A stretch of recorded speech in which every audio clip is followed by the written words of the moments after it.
Estamos aqui nessa manhã para a produção de um pequeno documentário sobre profissionalização em virtude da unidade curricular de profissão docente e identidade profissional, dirigidas pela professora Aurélia e pelo professor Edson. E convidamos a professora Fernanda Ramos para participar do citado projeto. Neste momento, queríamos que você falasse um pouquinho sobre você e se apresentar para nós. A sua formação, se leciona em rede pública ou privada, o nome do colégio e por que escolheu a área de ciências biológicas. Então, como você citou, né, me chamo Fernanda Ramos, sou professora de Biologia há 20 anos e minha formação é em Ciências Biológicas e Licenciatura pela Universidade Federal de Sergipe. Me formei no ano 2002 e no ano 2013 fiz meu mestrado em Ciências e Matemática também pela Universidade Federal de Sergipe. Eu sempre me identifiquei com Biologia, assim como também com as exatas. Mas como eu gostava muito assim, também da área de saúde, aí acabei indo fazer o curso de Biologia. E que eu realmente me apaixonei pelo curso, me identifiquei bastante e estou nessa jornada, né, há esses 20 anos. Lecionei desde os 18 anos de idade, quando eu ainda estava também em processo estudando na universidade. E trabalhei em escola tanto privada quanto atualmente eu estou só na escola pública. Mas na privada atuei por 10 anos e na escola pública, nesta escola, hoje chamada Dr. José Carlos, eu estou há 13 anos. Professora, nessa etapa a gente vai falar mais sobre sua trajetória profissional. A gente gostaria de saber quais foram os principais desafios no início da sua carreira como professora e os principais desafios atualmente. Eu costumo dividir minha carreira profissional em dois momentos. Porque minha primeira realidade foi uma realidade de escola privada. Tá? Como eu citei logo no início, né, eu trabalhei por 10 anos e depois eu vim para o sistema da escola pública. Por que é que eu separo assim? Porque eu penso que as dificuldades são diferentes. Existem dificuldades nos dois, problemas nos dois, mas são diferentes. Então, por exemplo, na escola privada, né, que foi a minha primeira realidade, uma das dificuldades é porque a gente tinha muito assim, o ensino de biologia muito com foco para esses exames externos, para essas provas externas, então era muito foco para os vestibulares tradicionais, então a gente deixava de vivenciar também outras oportunidades da biologia, né? E na escola pública, a gente tem também outros problemas que eu diria para vocês, por exemplo, a questão de falta de materiais, falta de apoio realmente pedagógico, né? O que tem mudado também nos últimos anos. Porque hoje, por exemplo, quando eu entrei no sistema público, faltava livro, faltava até carteira se chegou a faltar. Hoje não tem mais essa realidade. A gente não tem livro suficiente para todos os alunos, tem outros problemas, como falta de espaço físico, né? E que a ideia é ir melhorando a cada ano. Mas hoje em dia, para mim, no ensino, a maior dificuldade é encontrar meios de motivar os alunos a permanecer nos estudos, a ter mais foco nos estudos. Com relação às tecnologias, por exemplo, hoje a gente, até nesse período da pandemia, a gente explorou muito esse universo das tecnologias. Melhoramos bastante, mas como usar também essas tecnologias ao nosso favor? Como fazer com que os alunos consigam estudar, e se sintam motivados com essa tecnologia. Então hoje para mim o maior desafio no ensino, e acredito que não é só no ensino de biologia, na educação como um todo, né? Fazer com que os alunos se sintam motivados a estudar, a ver a educação assim como um caminho de possibilidades, de transformação, seja pessoal, profissional. Então eu penso nesse sentido. Professora Fernanda, você se sente realizada? O que te motiva a continuar na profissão de professora? Como você percebe quão importante é o seu papel na vida dos estudantes? Então, me sinto sim motivada, embora a gente viva assim, momentos de altos e baixos, mas me sinto sim motivada, sou realizada na profissão que eu exerço, porque, como citei, né, eu vejo sim a educação como um meio de transformação. E a cada turma, né, a gente enfrenta a cada ano, vamos dizer assim, são os desafios que a educação vem nos apresentando. E o nosso papel é justamente enfrentar buscar alternativas, né, buscar soluções para esses desafios. Mas me sinto sim motivada e realizada na minha profissão, porque nós professores, né, nós somos referência também para os nossos alunos e você e os alunos podem encontrar na educação sim um caminho de transformação para a sua vida. Seguindo esse caminho, professora, ao trabalhar a biologia nesse seu processo de ensino, como é trabalhar com a educação inclusiva? Como é que ela faz parte desse processo no ensino da biologia? E também, qual a sua experiência profissional dentro desse tema de educação inclusiva? Falar de educação inclusiva é um tema bem importante, né?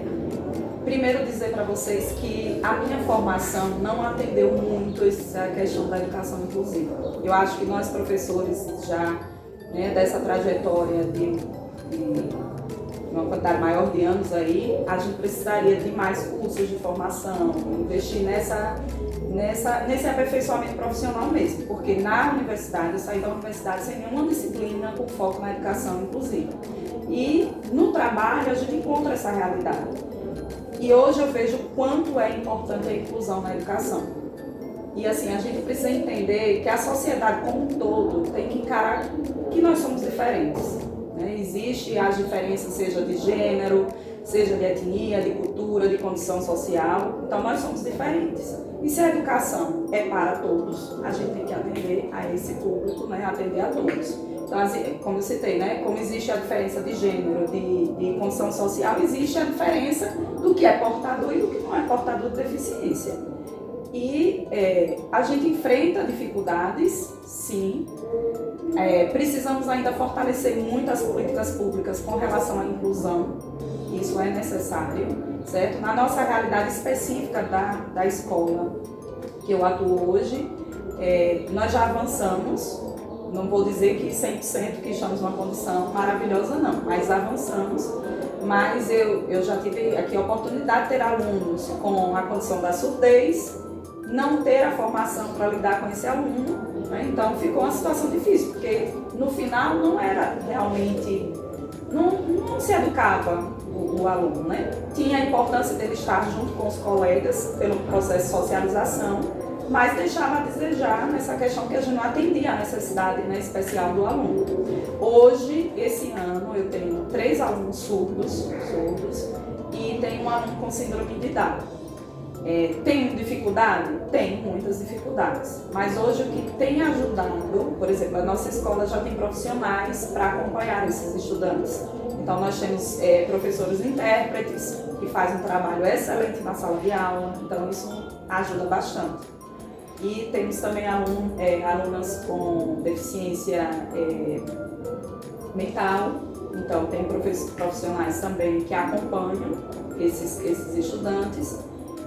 Então é essa a realidade. Melhorou, precisaríamos ainda de mais forte, né, de fortalecer mais essas políticas públicas, sim, mas já foi um avanço, né? E os nossos alunos, assim, eu fico muito feliz quando eu tenho alunos esse ano surdos, mais participativos que os alunos que não são surdos, né, os ouvintes. Então você percebe que quanto é importante a inclusão desses estudantes na sala de aula. Além da aprendizagem deles, a socialização, que é fantástica. O que você pensa quando se fala em valorização e aperfeiçoamento do professor no âmbito do ensino? Primeiro, nós somos uma classe desvalorizada, né? A sociedade como um todo desvaloriza o professor. As famílias, e quando eu falo a sociedade é um todo, né? Então, às vezes até a própria classe dos professores. Então nós não somos valorizados como deveríamos, né? Eu não estou falando nem de valorização financeira, não é só isso. É a valorização de reconhecimento mesmo, de entender o papel, o quanto é importante o papel do educador, do professor, seja lá no ensino fundamental, na educação infantil, aqui a gente precisa valorizar desde o professor que vem lá da educação infantil. Mas nós somos sim desvalorizados e com relação, você me fez outra pergunta aí, o aperfeiçoamento, né? Acho que assim, nós somos eternos aprendizes, né? Aquela história de que ao ensinar a gente também aprende, E a gente tem sim a necessidade de a todo momento estar se renovando, porque as dificuldades, como eu citei, né, vão mudando a cada ano. As situações são muito diferentes de um ano para outro e a gente precisa sim manter